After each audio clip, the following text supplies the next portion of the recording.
Hello everyone, welcome back to my channel LearnMath. তো সকলোকে মোৰ চেনেললৈ স্বাগতম জনাইছো। তো আজি আমি এই ভিডিওটোত ভূগোলৰ কিছুমান কমন কোৱেশ্চন দিম তোমালোকৰ 2026 বৰ্ষৰ মেট্ৰিক পৰীক্ষাৰ বাবে।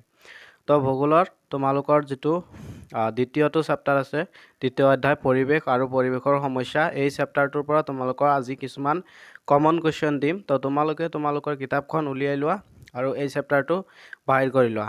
আৰু এতিয়া আহা আমি ইয়াৰ অনুশীলনী কোৱেশ্চনলৈ যাও। ইয়াৰ অনুশীলনী কোৱেশ্চনৰ পৰা তোমালোকে কি চাবা হেবিলাক চাই লোৱা। তোমালোকে কিতাপ আৰু কলম বাহিৰ কৰি লোৱা আৰু ইয়াৰ অনুশীলনী প্ৰশ্নবোৰ উলিয়াই লোৱা। সো এতিয়া চোৱা অনুশীলনী কোৱেশ্চনৰ পৰা তোমালোকে কি চাবা।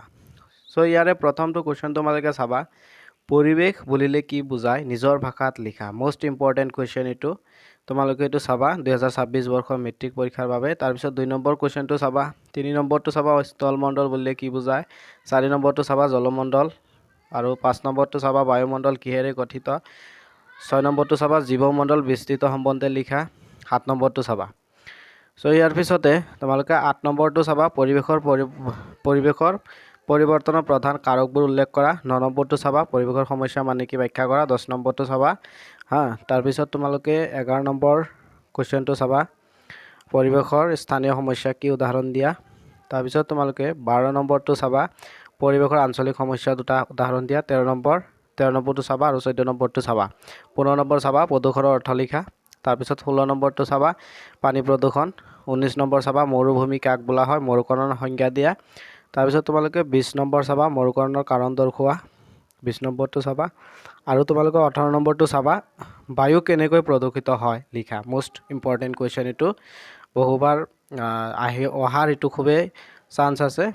তাৰ পিছত তোমালোকে 20 নম্বৰটো চাবা মৰুকৰণ কাৰণ দৰ্শোৱা, 22 নম্বৰটো চাবা গোলকীয় উত্তাপ বৃদ্ধি কি, ইয়াৰ কাৰকসমূহ উল্লেখ কৰা। মোস্ট ইম্পৰ্টেন্ট কোৱেশ্চন এটো।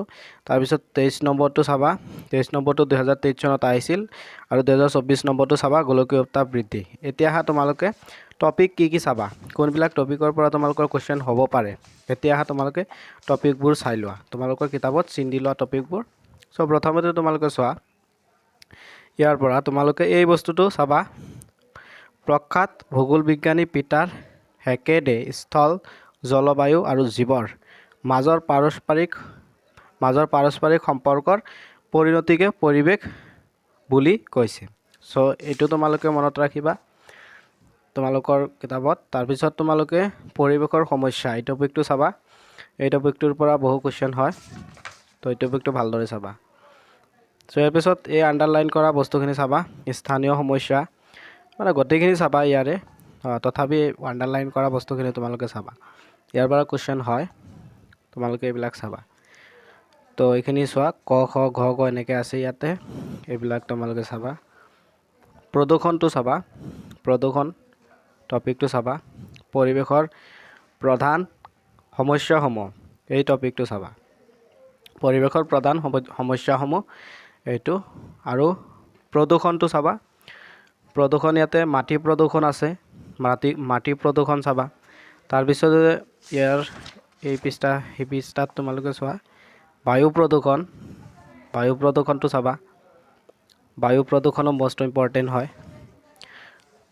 তাৰ পিছতে তোমালোকে পানী প্ৰদূষণ চাবা, পানী প্ৰদূষণ এইকেইটা টপিক তোমালোকে চাবা, ভালদৰে চাবা এইকেইটা টপিক ভালদৰে পঢ়িবা।